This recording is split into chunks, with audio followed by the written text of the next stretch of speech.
Hey, what's up, everyone? It's DJ Joune. This is my second podcast, and today I have a special guest in the building. I am so excited to talk about so many things, and she has a lot to talk about, and I'm so excited.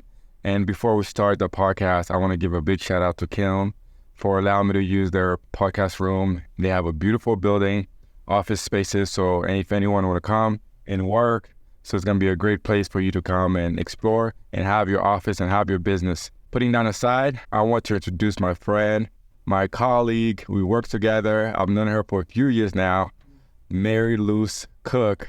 Who are you? DJ Joune, first of all, thank you so much for that lovely introduction. And then also, Kiln is awesome. This is my first time here. I agree. And it is such a beautiful space. So shout out to them for sure for this conversation. And who am I? Mary Luce Cook. And I, like you said, we are colleagues. I'm a sports broadcaster here in Salt Lake City, Utah. I moved here January of 2020. Great time to move across the country. And I'm originally from South Florida. I've been American, really big part of my identity. My mom was born in Havana. My dad has predominantly a German and Irish background, so that's encompassed a lot of who I am. Have always loved sports, wasn't the best at playing them, but have always loved communication. And that's how I've fallen into the different roles that I'm in here in Salt Lake City as a sports broadcaster, working for the Jazz, for the Utah Grizzlies, and for KSL. And I'm also the newly crowned Miss Utah USA. Oh my God, congratulations on that. How do you feel? So wait, before we start all that, I want to ask you a couple questions. Yeah. You said you were not that great in sports, but did you play any sports at all? I sure did. Yeah. So I played Little League Baseball, only girl on the team, mostly because my brother was actually good at baseball. And my parents were like, this girl is chit-chatting too much during his games and we need to focus. And so they put me in baseball thinking maybe she'll pick it up. I didn't. I really wasn't great at it, but I was the only girl on the team, women in sports, started young. So I did play baseball. I played softball as well. Wasn't good at that. And I was a cheerleader and I also played tennis. But I am a very active person. I just wasn't great at things that required coordination. I think I grew a little too fast for my body. Oh, okay. Yeah. Well, you stayed around it, close to it. Oh, very close to it. And your brother was a player, and he inspired you a little bit, I would say. Yeah.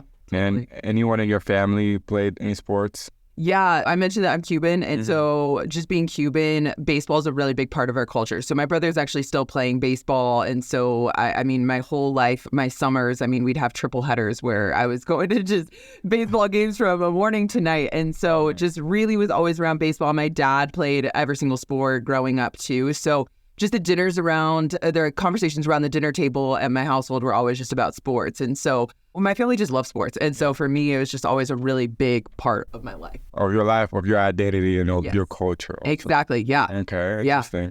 Same, in Haiti, we played soccer, we played a lot of basketball, and for fun, So I was always around it. And sports the big thing, it's what you do when you're young. You play with your friends, you have fun, you play sports, and what did I do? Soccer, basketball, swimming, and I played a little bit of tennis. Okay. Yeah. Were you any good? I was okay. Okay. Yeah, I was more interested in other things, but I still played for fun. That was my whole thing. Like, I wasn't playing to become a professional. I was just playing for fun, and I think that was good enough for me, to be honest. Same. And from Florida, you moved to Salt Lake City in 2023 during COVID. How did you end up in Salt Lake, and why did you pick Utah? Yeah, so I graduated college in the spring of 2019, and I knew as a sports broadcaster that I was going to have to move wherever the opportunity was. And so for me, the dream job, I applied for so many jobs out of college, and the dream job for me was the director of broadcast and digital media for the Big Sky Conference. I saw the job posted online. I was going to get to be the on-air talent for the Division I Collegiate Athletics Conference, and I was also going to be the primary digital media producer. And I remember seeing the job, and I was like, wow, this would be so cool. And I was like, it may be a little far-fetched for me right out of college, but it was the dream job for me, and it was based in Farmington, Utah. And so I tell people this, they graduate college all the time. I say, be kind to yourself, be patient. There's so much pressure on you because everyone's like, what's next? What's happening? And especially in a field like sports broadcasting, it's a very competitive field. And you have to be patient. And I'm really thankful I had the support of my parents who were like, take your time finding the right thing. So I kept a spreadsheet, 72 different jobs. And, I had different offers, but I'm telling you, 72, kept a spreadsheet of everything. And I had different offers and I had options, but for me, this one specific job was the dream job. Right. And I ended up getting the job. And so for me, it was like, okay, like I was willing to go anywhere. And I'm so thankful that life brought me to Salt Lake City, Utah. I mean, I feel really fortunate. A lot of people don't get to start their sports broadcasting career in a cool city like mine. And so I'm really, really thankful that I ended up here. But that's how I got out here. And then, the Utah Grizzlies, I saw that job posted online and I was like, wow, this is a really cool opportunity. I ended up getting kind of headhunted by the Jazz as well. Was that part of your 72? No. Okay. So those were totally unrelated. January 2020 is when I moved here and I started working for the Utah Grizzlies in the fall of 2021, October 2021. And just was like, I've never worked in hockey before, but I've always loved hockey. I was like, this sounds so cool. In arena hosting, I hadn't done that before, but I knew that my skill set could transfer over into that. Okay. And it's amazing how that led to other opportunities here too. But it was the Big Sky job that originally brought me out of here. It was like I had that. And then I was working for the Utah Grizzlies as an in-arena host and digital reporter, Utah Jazz as an in-arena host, KSL as a sideline reporter and a sports anchor, and doing some other freelancing stuff. And I was like, okay, I have like 5 jobs right now. Something's got to go. And so I did leave the Big Sky job in December of last year, but I do all those other things now. But it's cool. That's the job. Cool, right? Yeah, hearing that I've stayed for all these other cool opportunities. It's a journey. The right? journey. Absolutely. Okay, I have a question. Yes. So if you knew everything you knew about Salt Lake and all the opportunities you were able to have and be exposed to, what would you tell your younger self? Oh my gosh. Well, number one, just be open. Okay. Be open to whatever it is. And I'm glad that I was with the Utah Grizzlies because I already had this full-time job and I was working a lot more than 40 hours a week, right? When you're salaried, like, things happen, and working in sports, it's like you're working weekends and you're working nights. And so be open. I never worked in hockey before. I love the sport of hockey. And I was like, okay, here's a new thing that I haven't done before. Here's a new sport that I haven't worked in before. Take that opportunity. So I just say be open and, be prepared to work hard. I mean, I've had a lot of times where it's like I really don't have time for anything other than work. In your field, what's the definition of working hard? Like, what exactly you think separates you from someone else that's not working as hard as you are? Well, I'm willing to just do multiple things and to work multiple jobs and to have those unconventional hours. My friends, most of them work a 9 to 5, right? And I'm working evenings, I'm working weekends, I'm working on holidays. And so there's a big sacrifice that comes with that. Okay. I think also being willing to just move your entire life, just uproot your entire life, right, and be wherever the opportunities are. It's required a lot of sacrifice to get to live my dreams and all the cool things that I've gotten to do. I'm so far from my family. And I think that's a big part of working hard and just doing the things that other people aren't willing to do and not thinking that you're above anything else, really getting to know every single area of your craft. So, for example, I can be on camera, but I can also be behind the camera as well. I understand production. I am a sponge, and it's really important, I think, to understand every single area of what it is that you're doing, even when you're in a role where, for example, when I'm sports anchoring at KSL, I'm not producing necessarily always or anything like that, but it's important to understand all the different areas, all the different people and their roles that go into doing your thing, so that if someone's sick or something, it's like, okay, well, I can jump in and be helpful. So I think just being able to make sacrifices and then just understanding just as much as you can, not just about your role. So you would say having multiple skill set. Yeah. So that's very helpful. 100%. Not just being a host, but you're able to do other things. Totally. To be helpful around what you know to do best. Totally. Okay. Totally. What about networking and having conversation, talking to people and exposing yourself, marketing yourself? How would you tell your younger self to do those things to expose yourself to a better opportunity moving forward? Yeah, I mean, I think always have business cards on you. You know, I know in this day and age, it's social media, oh, what's your Instagram, what's your phone number? But I think that there's something really impressive about just being like, oh, here's my business card. And my business card's kind of unique. I had some new ones made before NBA All-Star Weekend, and they have a QR code that goes directly to my website. So awesome. I definitely encourage people that, you know, are in our industry and entertainment and broadcasting to have business cards. I think it's cool to have a little QR code. I mean, you know, in my personal opinion, it takes them right to my website where there's all the information about me that they can find. So I'd say especially having a website, I think that's a great thing. I have mine in my Instagram bio, and I can see actually when people view my website, Wix.com will tell me because that's how I'm in my website. It'll be like, oh, someone from so-and-so is viewing your website from Salt Lake City, Utah, from West Valley. Okay. Shout out to Wix. Shout out to Wix. Very easy to make my website. Yeah, thank you, Wix. So for me, I'd say, networking is everything. You know that. And I think just business cards and just being kind to everyone. It doesn't matter who it is. You never, not that you're thinking in the back of your mind always, oh, you don't know who knows who or whatever, but it's just your reputation is going to precede you in this industry. And so be kind to everyone, regardless of whether you think that they can do something for you or not. That's not what it's about. You just want to be a good person. And word of mouth is everything. Like I said, I got headhunted really for a number of my roles here in Salt Lake. And a lot of it was just the reputation that I've built, just being hardworking, being malleable, and just being, I think, kind to people and just, trying to do a good job wherever I am, just doing things with excellence. So be kind and just don't be afraid to speak to people. Interesting. That's a good point. You have to speak to people. Mm-hmm. You have to make connection, and you have to just not be afraid in general. So I would say that. But I have a question for you on top of all that. Yeah. So you moved to a new city. You didn't know anyone. No. How did you manage your personal life versus your career life? What I mean by that is coming to a new city, you don't have any friends, I would say. I don't know if you did, but I don't think you did. How did you manage just, hey, okay, I'm going to come here, I'm going to stay focused, and being able to just go to the things I'm here for and not stay distracted, but also still have a personal life in terms of, hey, I want to live my life. I want to be around my family and friends and whoever I meet and explore also Salt Lake City, It's a new city. So how did you even figure out how to move around all those areas in your life? Yeah, well, Joune, I'll be so transparent. I probably for the first year that I lived here, I really did not have friends outside of work. I really didn't, because I moved January 2020. Yeah. The world shuts down for 2020. I end up going back home to Florida because we're working remote. Okay. And I was home in Florida for 6 months, paying my expensive downtown Salt Lake City rent for 6 months and didn't even see my apartment. I was back in Florida living with my family again, but still paying for my apartment because I was thinking, oh, I'll be back any day now. And I didn't come back for 6 months.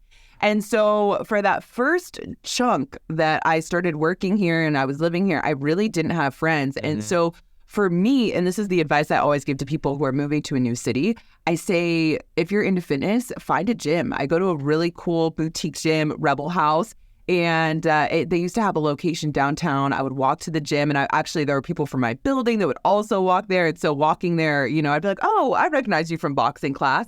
And that was how I met a lot of my friends. All my best friends I met from my gym. So I'd say, again, this comes back to networking. Don't be afraid to talk to people. It's just as simple as going up to somebody at the gym and being like, oh my goodness, I love your set. That's so cute. And the next thing you know, you're getting lunch, getting brunch, and you're friends. And so I think just you have to be able to put yourself out there. And also, you're not going to find friends sitting in your bedroom. So you got to go out, go to the farmer's market, whatever it is, just be out and about and don't be afraid to connect with people. So definitely it was hard. I will say I didn't have friends, but I really just dove into the work that I was doing that first year that I was here. I was like, it's fine. I'm so busy with work. It's okay.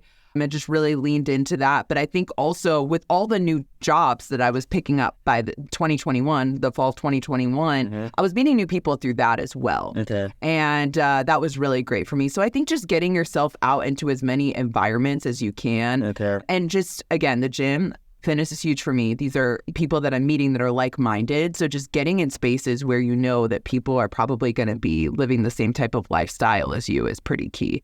So I'm really thankful because I've met a great community of people and people that I work with, people that I work out with in the morning. Right. But it did take a minute. It did take a minute. Okay. I like that. But the reason why I ask is because you said networking is very important, especially if you move to a new city. Yeah. That means you don't know anyone. Right. And word of mouth, you also said, is very important. Yes. So how do you get word of mouth if no one knows you? That's the key. That's usually where people get trapped because they're like, hey, I'm not going to get referred because I don't know anyone, but how do I meet people? So for you decided to go to different places, farmers market, the gym, and other areas in society to find people, like-minded people, in order to meet those people, make new connection. In return, you benefited from that personally, new friends, and also in your career, more people were aware of your skills, what you do, and hopefully that led to opportunities. It did. And another thing just going alongside of that too is social media. Mm-hmm. I was always reluctant to post my work on social media because I never wanted it to come across as bragging. And the thing is, the second that I started posting what I was doing on social media humbly, like, hey, I did this and I'm excited about this and I'm starting this new role with the Utah Grizzlies, it was then that my stuff was seen by more people, and I'm having the sports director at KSL Sports reach out to me and say, hey, like, do you want to come anchor for us? You know? And so I think that's something that the people, the young girls that I mentor, that's something that I tell them, nobody's going to brag on your accomplishments if you don't do it. And so you have to be out there and be diligent. We talk about this all the time, putting your work out there so that people see it. Your brand is out there. And that was really important for me too, because I used to be, I don't want to share too much on social media. Yeah. Oh, screw that. You have exactly. No one's going to know about it. No, no one know. I want to dive in a little bit deeper in that because you said bragging. I mean, those are things you work hard for. Yeah. And people to know about what you do to help you keep growing in your career. But a lot of time people feel like if they post something, for example, an accomplishment, it feels like bragging. But I want to know why people even have that mindset and why you even had that mindset before until you started to be like, hey, screw that. I just want to post because I want to create awareness versus bragging. Right. So what's the difference in bragging versus just posting your content and marketing yourself? When is it bragging and when is it just, hey, this is me. I'm doing my thing. Yeah. Come check me out.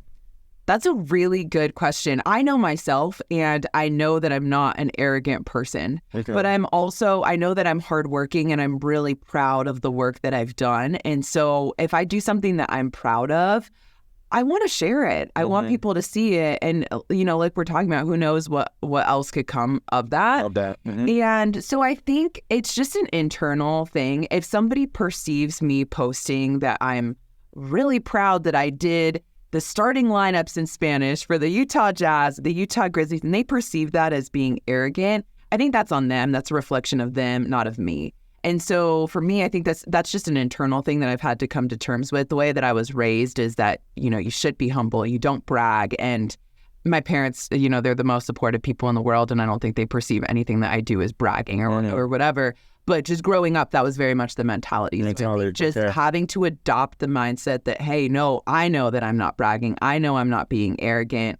And I think also just alongside of that, giving credit to the people that are around you and that help you too, because I think that's always going to be a good look too. Yeah. Because it's not always about me. I'm not accomplishing all of this because of me. All by yourself. No. I know I have God to thank. I have my family to thank. I have, you know, if it's a broadcast, producers to thank. I have other people that help me be where I am. True. Yeah. Exactly. So giving credit where credit is due, I think, goes a really long way. So you would say it's more bragging when you're making it seem like you do it all by yourself.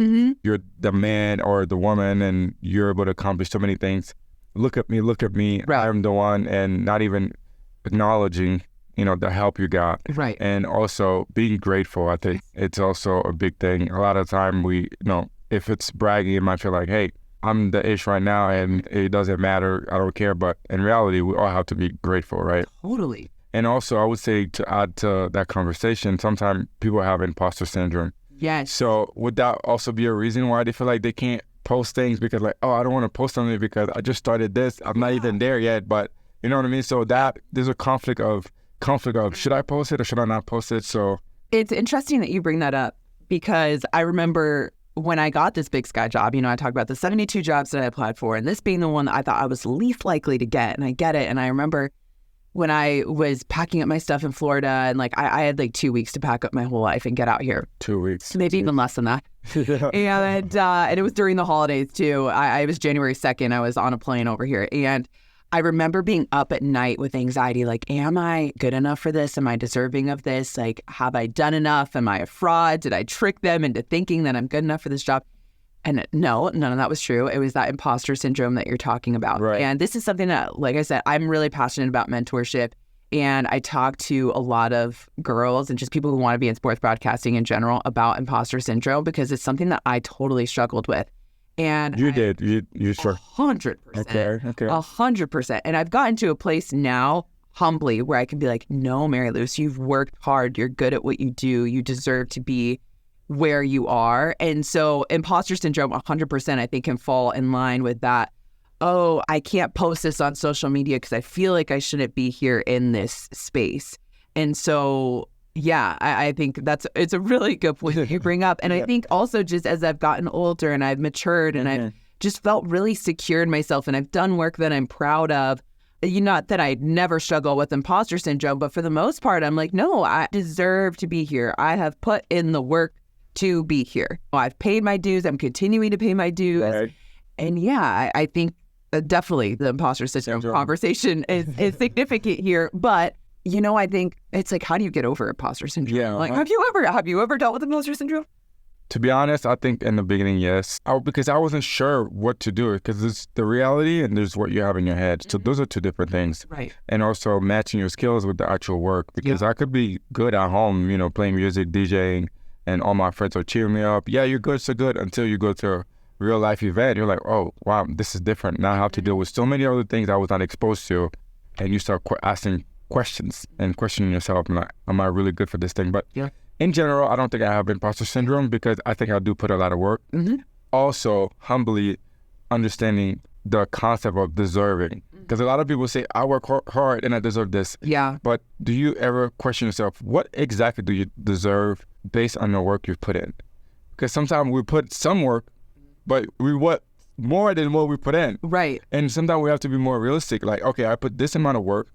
Yes, I want more, but do I deserve that yet? Right.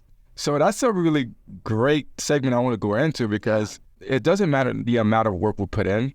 Something we're gonna return for sure. Yeah. You know what I mean? So what the return is what? What is the return? Is it the work we put in, or is it a mix of so many things that happen for us, that things we can control and things we can't control? Yep. Right? So do we just accept what comes to us, or do we get mad or start comparing, like, oh, I did this amount of work, I should have been there, I should have been there.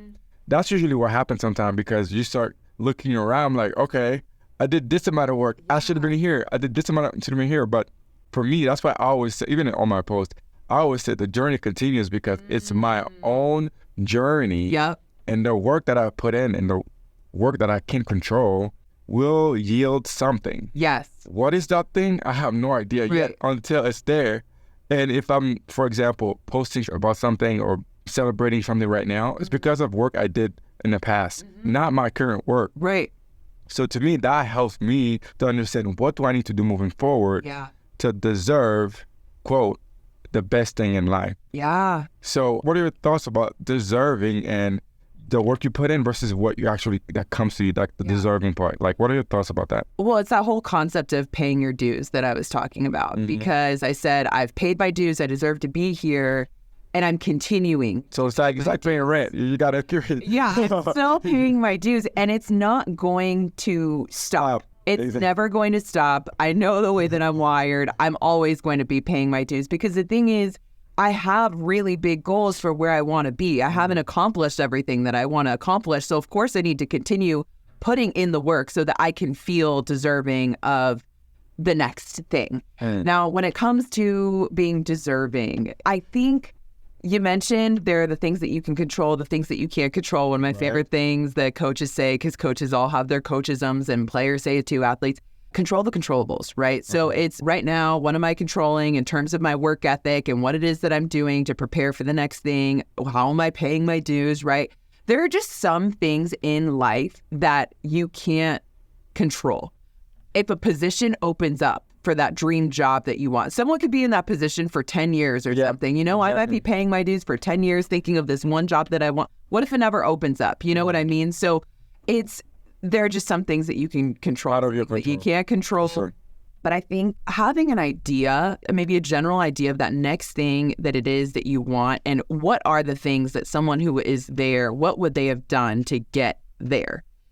So I think being deserving, I think you just got to have some self-awareness. I think that's really important. I like that. Self-awareness. You got to have self-awareness, because, when I was 22 years old, right out of college, should I have been a sports anchor for KSL 5 TV? No, absolutely not. But after... It could have happened, but did you... But did I deserve it? Probably not. I would not have felt like I deserved it. And that's the thing, is that I think I internally, for anything in life, any opportunity, regardless of imposter syndrome or whatever, I need to feel like, okay, well, I put enough work, I put enough reps into being able to be prepared for this job, because I never want to be in a position where I'm thrown into a job that I'm not ready for yet, right? Like, have I given myself enough reps? Have I done enough to feel confident here? And another thing is, too, that I try to remind myself and to remind other people of, too, you wouldn't be given the opportunity if you weren't ready for it. So if somebody is saying, here you go, here's this opportunity,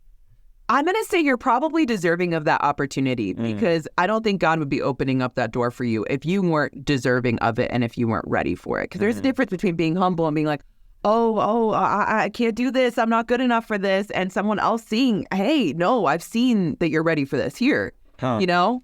Okay, so that's a great point, but I also want to add to that. Yeah, please do.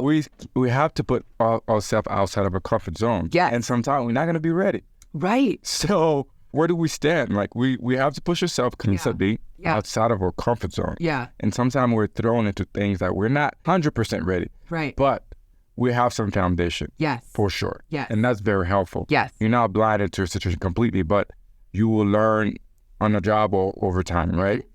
But how do you keep pushing yourself outside of your comfort zone so you're not just staying in things that you're ready for or that you think you're ready for? Because sometimes we might think you're not ready for something, but someone else might see that you're ready for an opportunity that you're not ready, that you don't think you're ready for yet. Yeah. So when do you want to push yourself to be like, hey, I don't feel ready, but I think I'm ready based on the work that I've done before? Yeah.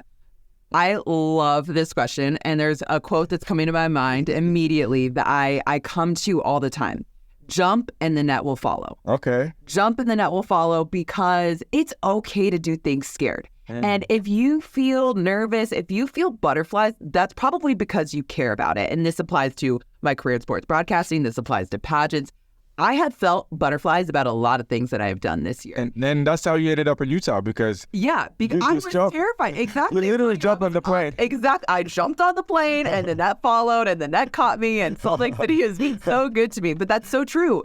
And like I said, I remember being up late at night with anxiety, like, whoa, am I ready to move to Utah? Am I deserving of this job? Am I ready for it? No, I was ready. I was ready, 100%. So I would say jump and the net will follow. Also, I'm really big on vision boards, and I made a vision board for 2023. And I felt like I was, last year, when I look back to where I was this time, I felt like I was an autopilot. Everything I was doing, I was really comfortable with. I felt like I was good at everything that I was doing. And nothing was really, really challenging me. It put me outside of my comfort zone. So that was one of my really big goals for this year. Even for me, this year, this is new for me. That's my second podcast. So I think let's do it. Let's go. Such a good conversationalist. I always love talking to you. So I'm glad that we're doing this. You know, one of the things I put on my vision board was this, I cut it out of a magazine. It said, the butterflies haven't gone away. And so I told, my mom and my aunt were making the vision boards together. And I said, I just want to do things that give me butterflies.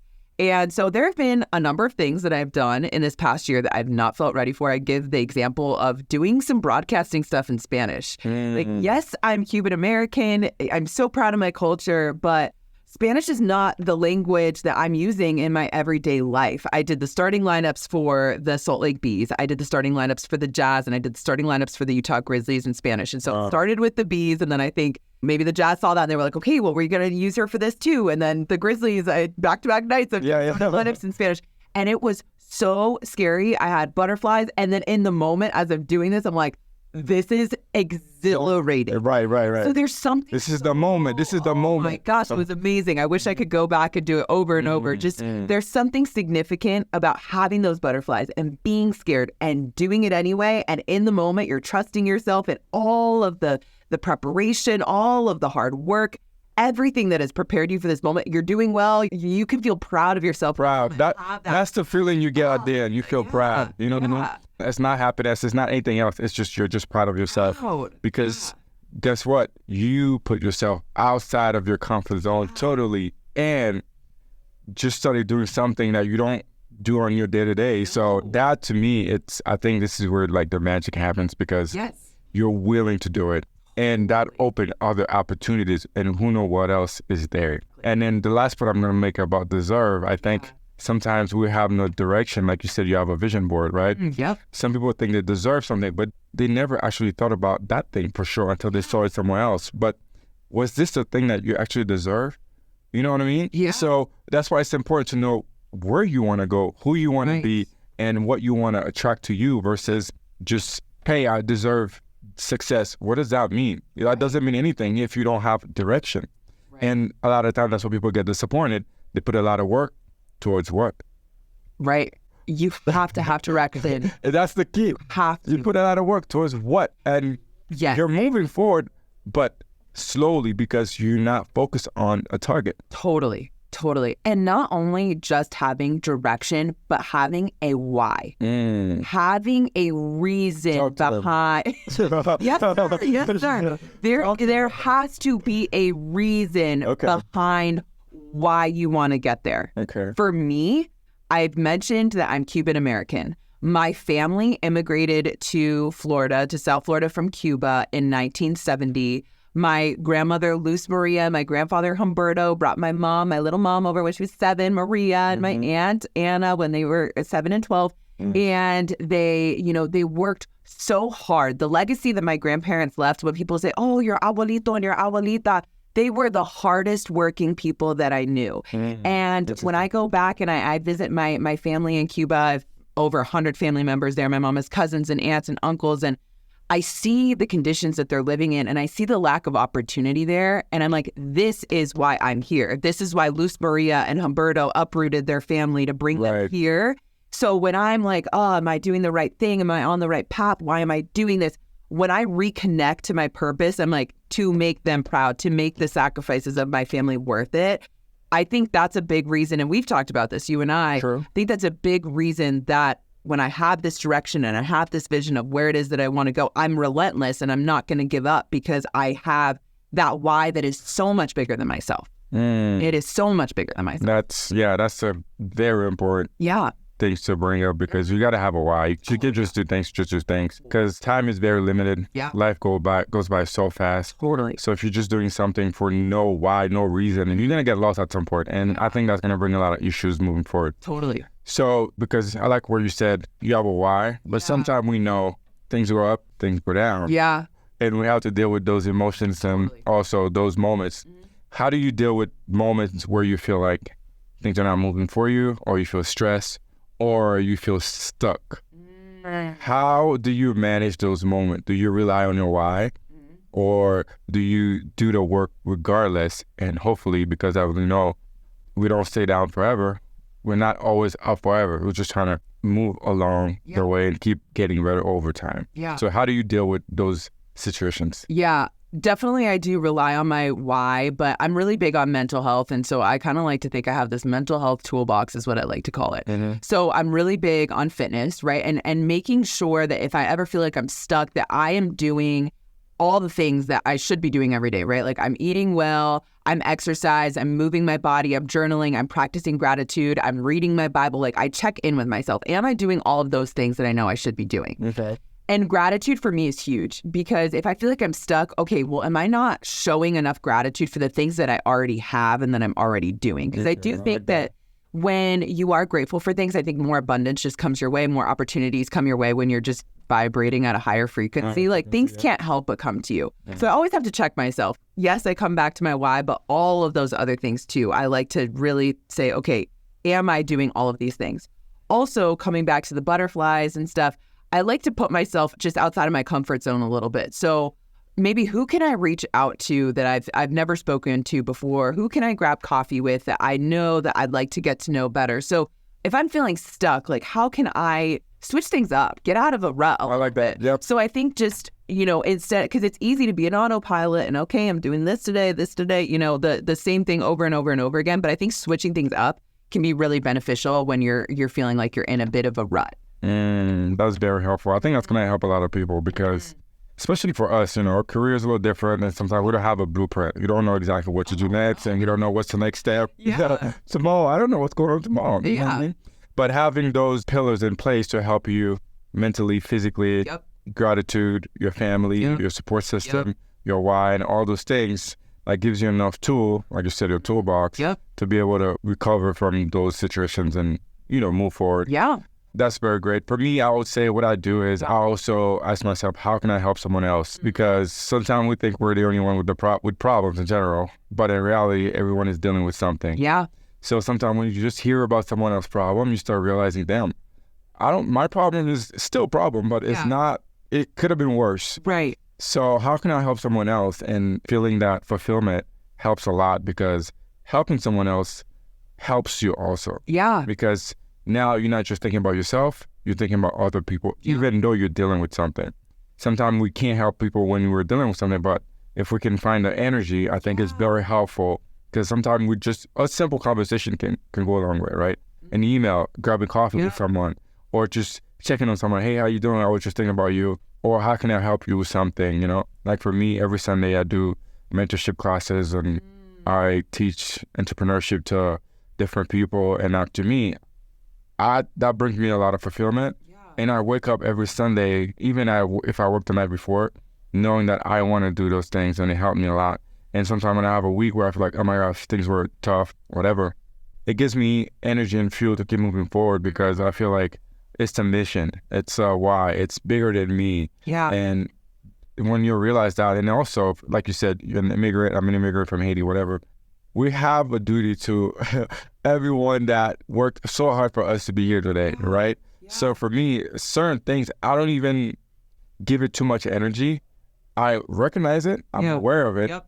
I understand it. I'm trying to study it, but I'm not trying to let it be my whole existence, because I don't have the luxury for that, because I have to keep moving forward. Yeah. And I have a duty to all those people that helped me in the past, and all the people that I have to help right now in the present moving forward. That's going to look back like, hey, this person so did this for us. Yeah. So we can be in a better position moving forward. Right. So I think that's really important for anyone to have those toolbox in order to recoup those things, because to be honest, this can bring you down, and you start getting lazy, you don't get out, you don't take care of yourself, you don't work out. Next thing you know, all the opportunities, you start vibrating in a lower frequency, and all your opportunities are still up there waiting for you, but you're not ready for it. No, that's a good point. Yeah, you have to be, and it's easier said than done, right, but you have to be diligent about just when you are in that rut, keeping up with those things. You can't fall back. Those key things, those core things, eating well, exercising, gratitude, you have to keep up with those things. And I love what you talked about how can I help somebody else? Because you don't just say that. I know that there have been moments where I remember it was about a year ago where I was kind of going through it a little bit, and you got coffee with me, and I had left my job with the Big Sky, and I was kind of doubting my decision a little bit, where I was like, wow, okay, can I do this whole freelancing thing and all these different jobs? And you were so encouraging to me and so kind and so helpful. And I look back and I'm like, wow, I've come so far from that. I'm proud of you. Thank you. I've come so far from that moment, but I feel so grateful to you, because you don't just say, oh, how can I help someone else? It's true. You really, that is the type of person that you are. And I'm grateful to know you. Thank you. I appreciate that. Thank you so much. I appreciate that. Okay, so I think we talked a lot about who you are, because that was my first question. So that was only the first question, and I think for me it's very important. That's why I want to do this podcast, to understand people's personality and what's their life experience. Yeah, because it's one thing to see what they're doing, but to have that conversation to actually understand their perspective, their point of view, and how they're dealing with their own challenges and problems, their ups and downs, and their wins and losses. To me, that's very important. And I think I see you are a role model to so many people, because, again, coming from a whole different state, family, immigrant family, and now you're doing your thing, it takes a lot. It's not easy. That's what I'm going to say. It's not easy. So I think anyone that's watching this, or even if they have the opportunity to meet you in person one day, have that conversation with you and be like, hey, I see what you're doing. You're a role model to me. And that goes a long way, to be honest. That's part of your legacy, to be honest, in my opinion. Having all those things set, and you can have someone you don't even know look up to you, be like, wow, she inspired me. That, to me, that's a legacy. Totally. It's not just what you see, but it's how you can make someone else feel. And if they see you do something, probably they were stuck somewhere, you know what I mean? And they saw you, be like, wow, she inspired me, and then boom, their life could change overnight. Right. We never know. Right. And I think the work I want to do with this podcast is to just have more of that conversation with people, so they hear us more instead of just seeing what we do, but feel us more, have that deep connection and hear our voice and how passionate we are about everything we do. Because for me personally, I'm not trying to do anything I'm not truly passionate about. Yeah. Because it's just a waste of my time and it doesn't bring me joy or fulfillment. Right. So it sucks. I know there's things I have to do regardless, but overall, I want my whole life to be around or centered around things I want to do. I want to be around people, mostly people I want to be around. Yeah. And see what what's my life experience going to be from just doing those things moving forward. Anything's possible. Yeah. Okay. So great point. So many things we could talk about. But now you recently became Miss USA Utah, right? That's it, right? Miss Utah USA. Yeah. Okay. Let's talk a little bit about that, because that's, to me, that's also crazy. Because you flew in from Florida, you jumped into the plane, you know what I mean? And now you're representing your whole state. So tell me a little bit about having this role. How does that work? How do you become this person? Yeah, I'm a little teary-eyed right now because I wouldn't even be a sports broadcaster if it wasn't for pageants. I started competing when I was 18 years old, and we talk about people who just being an inspiration, right? And I was inspired by so many women in the pageant world. My family in Florida, my family's business was a sponsor of the Miss Palm Beach County pageant for over 20 years. And so growing up, I would go to that pageant every year and I would look up to the women who won the title, and I would look at how they served their communities and how they made my county better and my home better. And I was like, wow, I want to be one of these women one day. And so when I was 18 years old, I competed for Miss Palm Beach County, and I definitely came in dead last. And it's okay, because now we're Miss Utah USA. That's pretty crazy, but you gotta be honest. So honest. It's wild to think that, I was 18 years old, I'm 26, almost 27 now, and it's been almost 10 years of me actually competing. And wow. So now I get to represent a state it's really, really special, because I've had a number of different city titles. I was Miss Miami, and I was Miss Fort Lauderdale and Miss Boca Raton and Florida. So I was Miss Salt Lake USA before I became Miss Utah USA. Wow. And so for me, I didn't start competing because I've been here almost 4 years now, and I didn't start competing until I really felt, number one, like I could identify the needs of my state. Because I really wanted, if I was going to compete, I wanted to know that I was going to be able to be the type of women that I've looked up to. How can I make an impact on my state, right? And so I had this vision. I recognize that Utah is a state that really struggles with mental health, and mental health is something that's really important to me. Mental health empowerment, the toolbox that I'm talking about. Right. What are the things that we can equip people with? And then mentorship too. I've recognized that with the number of different roles that I find myself in, that there's an opportunity to inspire young women, that there are opportunities for them in the sports world. And not just that, but I look back to who I was in January 2020 when I first moved here, and I was 22 years old.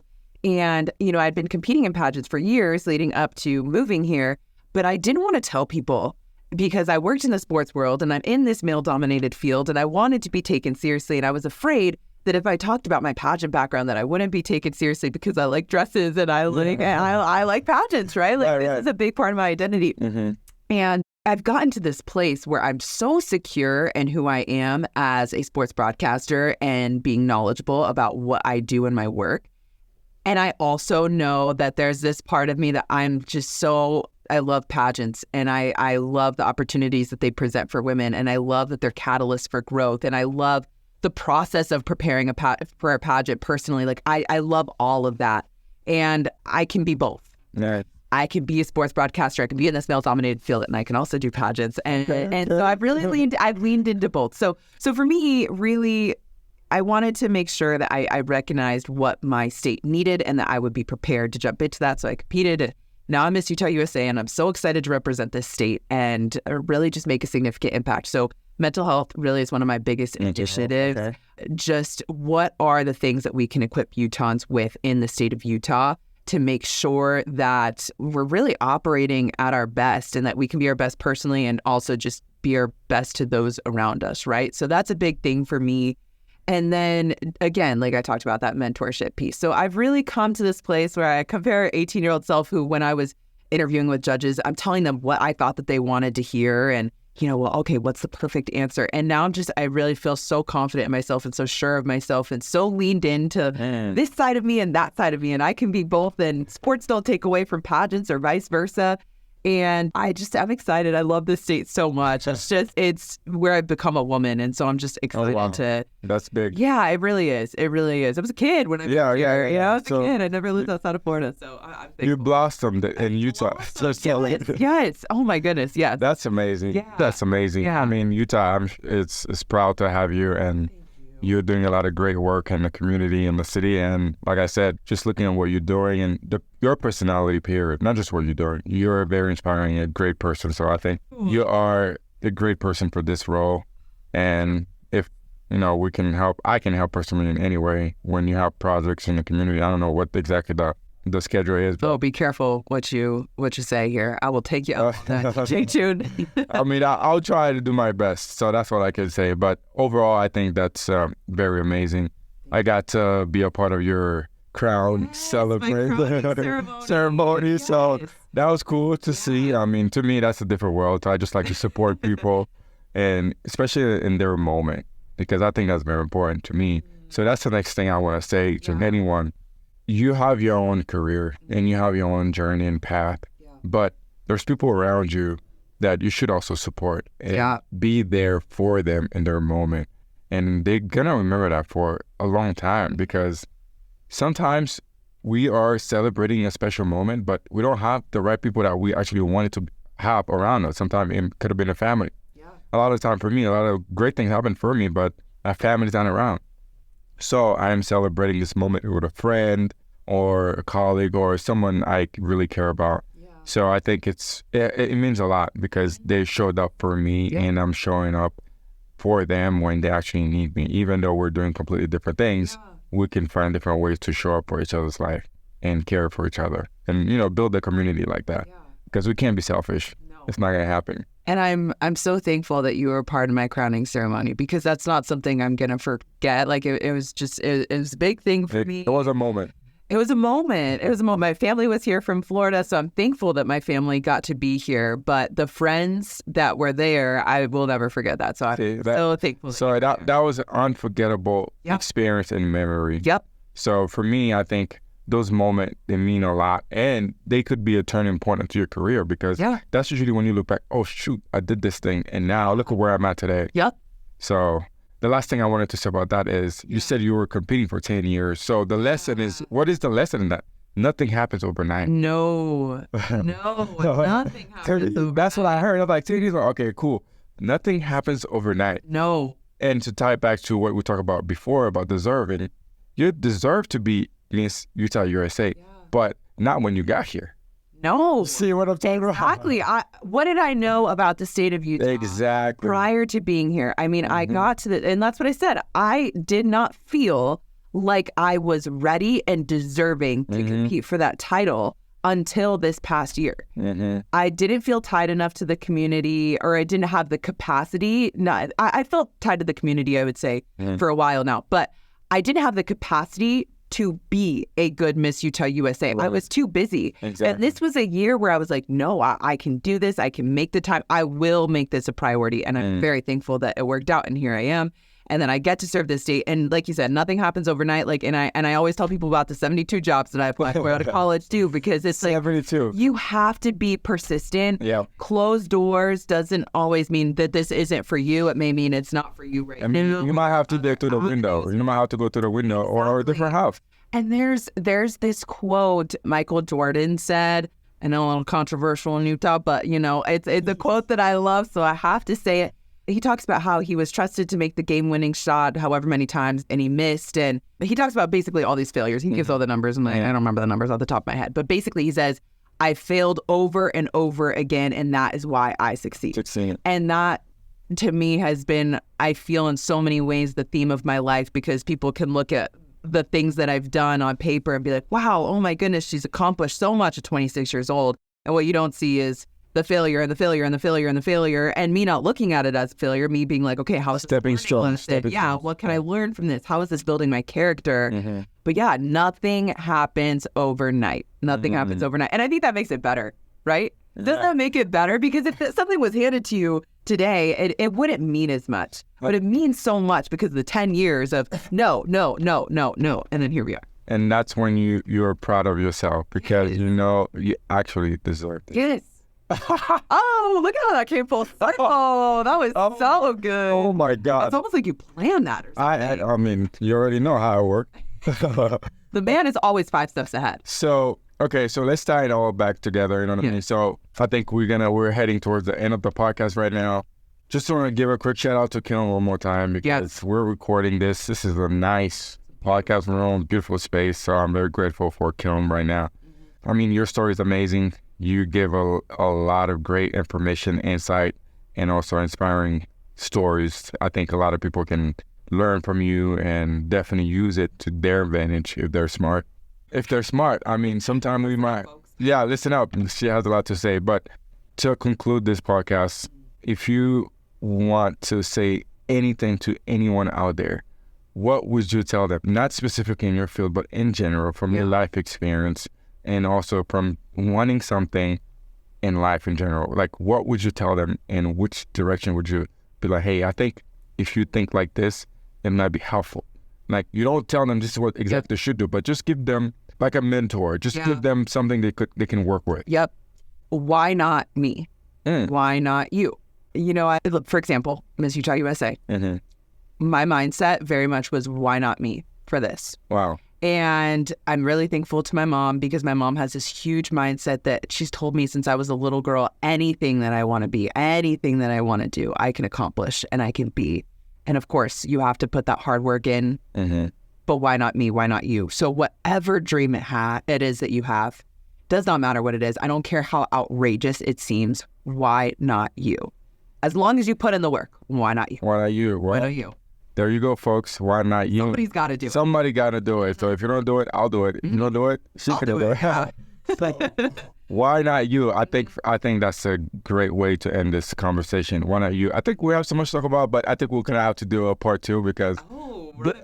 yeah, I mean, there's so much we could talk about. Yeah. And this is a very important conversation. I think everybody should have at some point in their life and think about what they did in the past and also how they can position themselves moving forward.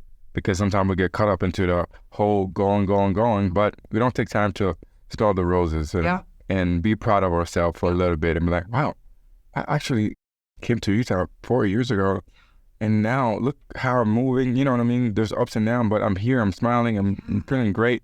So that in itself, it's a very interesting accomplishment and a great story. So why not you folks? Once again, we have Mary Luce, everybody. That was Mary Luce to DJ Joune, the Project Dream podcast. Hopefully that was a great podcast for you.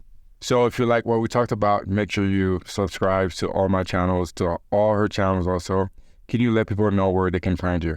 Mary Luce Cook on everything. Okay, how do you spell that? Yes. Mariluz Cook, Cook. I'm pretty sure I'm the only Mary Luce Cook in the entire world. So I am very easy to find. Okay, go find her. Check her out, check her page. If you have, you want to send her information about what she talked about, career, whatever, reach out. Don't be afraid.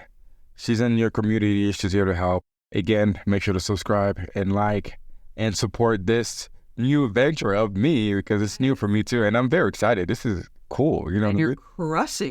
Yeah, this was awesome. This is cool. I mean, I feel like, damn, I should have done this 10 years ago. But this is my time now. Like you said, you know what I mean? Time is everything. Nothing happens overnight. But I think this is the right moment to have this conversation. So I'm very grateful for you, for your time, and for the opportunity to have this conversation with you today, November 1st, 2023. Let's get it, guys. Thank you so much. Get it.